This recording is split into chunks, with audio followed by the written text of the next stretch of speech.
최상목 권한대행은 거부권 행사 배경을 상세히 설명하기도 했는데 앞선 거부권 행사 때와는 좀 달랐습니다. 그간 원론적인 이유만 들었던 것과 달리 오늘은 설명이 보다 강경해진 건데 윤 대통령 석방과 무관치 않다는 지적이 나옵니다. 이어서 유정화 기자입니다. 최상목 대통령 권한대행은 명태균 특검법이 위헌 우려가 있다는 점을 조목조목 따졌습니다. 수사 대상 및 범위가 너무나 불명확하고 방대하여 헌법상 명확성의 원칙과 비례의 원칙 훼손이 우려됩니다. 앞서 내란 특검법 등 다른 특검법에 대한 거부권 행사 당시엔 특검 제도가 삼권 분립을 훼손할 수 있다. 여야 합의에 힘써달라는 등의 원론적인 이유를 들었던 것과는 차이가 있는 겁니다. 특검 제도는 헌법상 삼권 분립 원칙의 예외적인 제도인 만큼 더욱 엄격한 잣대가 필요하다고 정부의 간곡한 요청을 이해해 주시고 국회에서 대승적 논의를 해 주시길. 특히 최 대행은 공소시효 조항은 전례가 없다고 했는데 기존의 어떠한 특검법 안에도 전례가 없는 특검 수사기간 동안 공소시효가 정지되는 규정과 헌법상 적법 절차주의를 위배할 우려가 있습니다. 앞서 거부권을 행사했던 김건희 여사 특검법에도 같은 조항이 있었지만 당시에는 문제 삼지 않았습니다. 윤석열 대통령 석방 이후 최 대행의 입장이 확실히 강경해졌다는 분석이 나옵니다. 최 대행은 검찰 수사 중이니 특검이 필요 없다는 취지인데 헌재 결정 이후 복귀한 이창수 서울중앙지검장이 김건희 여사를 제대로 수사할 수 있겠느냐는 지적도 나왔습니다. 과거 도이치모터스 주가 조작 수사 당시 김 여사를 제3의 장소에서 비공개 조사하는 등 특혜 의혹을 일으켰던 점을 들었습니다. 이창수 지검장이 과거처럼 부실 수사의 책임 회피를 반복하지 않겠습니까? 증거인멸에 열을 올리지 않겠습니까? 이래서 특검이 필요한 것입니다. JTBC 유정화입니다. 윤 대통령이 계엄 이틀 전 김건희 여사에게 무혐의 중 검사들 탄핵에 분노하며 군 투입을 얘기했다는 김용현 전 장관의 진술. 저희가 단독 취재에 전해드린 바 있는데요. 강희구 대통령 부속실장도 검찰 조사에서 대통령이 여사에 대한 특검으로 힘들어했다고 진술한 걸로 확인됐습니다. 윤 대통령이 한동훈 전 대표에 대해서도 자기 정치를 하려는 걸로 생각해 기분 나쁘게 생각했다는 취지로도 진술했는데 이 내용은 김혜리 기자가 취재했습니다. 비서진 중에 가장 가까이서 대통령을 보좌한 강희구 부속실장이 윤 대통령이 김건희 여사 특검 추진으로 힘들어했다고 검찰에서 진술했습니다. 강 실장은 2024년 4월 총선 이후 여소야대가 심화되면서 국무위원들에 대한 탄핵, 예산안 전액 삭감, 여사 등에 대한 위헌적인 특검 등으로 힘들어했다고 검찰에 말했습니다. 김 여사 수사가 계엄의 이유가 된다는 측면에서 이는 김용현 전 장관의 진술과도 일맥상통합니다.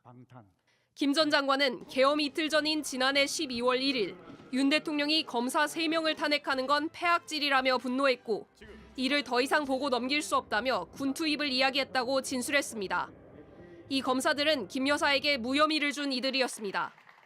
강 실장은 한동훈 전 국민의힘 대표가 지난해 6월 당대표 경선 과정에서 최상병 특검법 발의를 추진하겠다고 밝힌 것을 두고 대통령이 기분 안 좋으셨죠라고 당시 상황을 설명했습니다.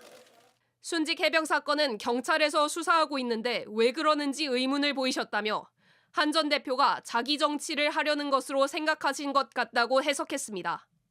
한 전 대표는 비대위원장 시절부터 김 여사 의혹에 비판적이었습니다. 그 전후 과정에서 분명히 아쉬운 점이 있고 국민들께서 걱정하실 만한 부분이 있었다고 저도 생각합니다. 당시 친윤 의원들이 공개적으로 비대위원장 사퇴를 압박했고 윤 대통령과 멀어지게 됩니다. 특히 계엄 선포 직전엔 김 여사 특검에 대해 반대하지 않고 유보적인 입장을 취했는데 이런 상황이 계엄에 영향을 줬다고 검찰은 보고 있습니다. 한 전 대표는 여권 인사 중 유일하게 비상계엄 당시 체포 명단에 올랐습니다. JTBC 김혜리입니다. 윤석열 대통령 탄핵 여부를 가를 핵심 쟁점 중 하나는 계엄 선포 직전에 열린 국무회의가 적법했느냐입니다. 그런데 홍철호 대통령실 정무수석도 검찰 조사에서 계엄 선포 직전 회의는 국무회의가 맞다고 했다가 이를 철회한 흔적이 조서에 남아있는 걸로 확인됐습니다. 유선희 기자의 단독 보도입니다. 홍철호 대통령실 정무수석은 지난해 12월 검찰에 출석해 12.3 내란 사태 당시 상황을 진술했습니다. 검찰이 비상계엄 직전 국무회의에 참석했냐고 묻자 국무회의에 참석한 게 아니라면서 급히 들어오라는 연락을 받고 대통령실로 들어가긴 했다고 답했습니다.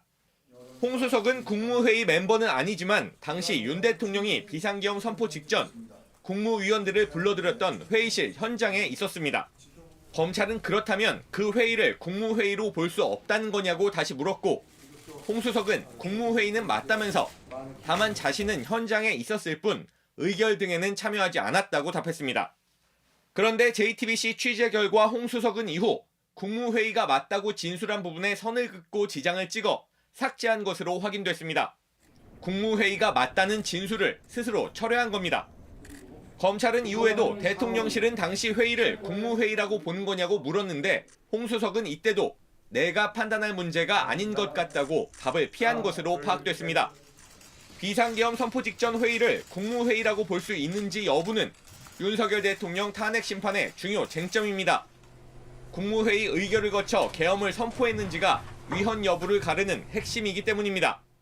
윤 대통령과 김용현 전 장관 측은 국무회의를 거쳤다고 주장하지만 그 자리에 있었던 한덕수 국무총리와 최상목 대통령 권한대행, 조태열, 송미령 장관 등 대부분 국무위원은 국무회의가 아니라고 진술했습니다.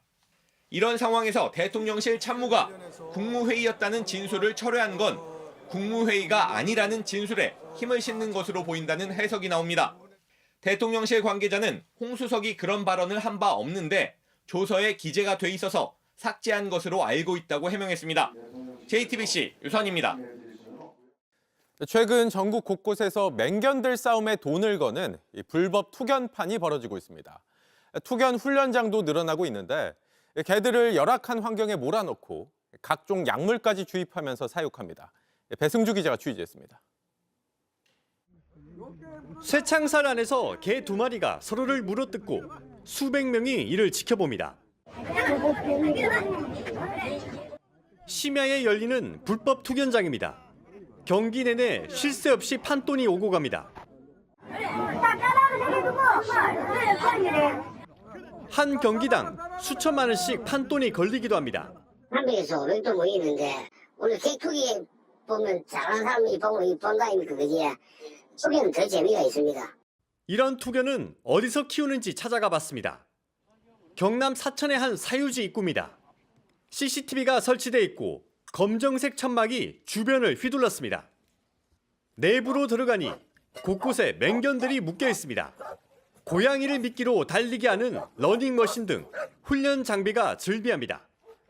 허름한 창고 안에선 각종 주사기와 근육 이완제 등 약품이 쏟아집니다.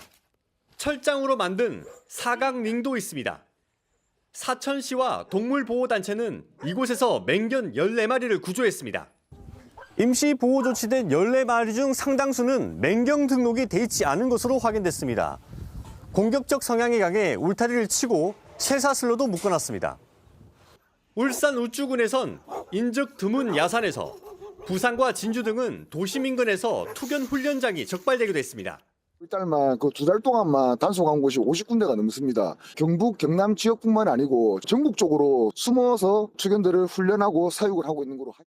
하지만 투견장은 심야에 잠깐 열렸다 사라지는 데다 투견 훈련장은 주로 사유지에 있어 단속에 애를 먹고 있습니다.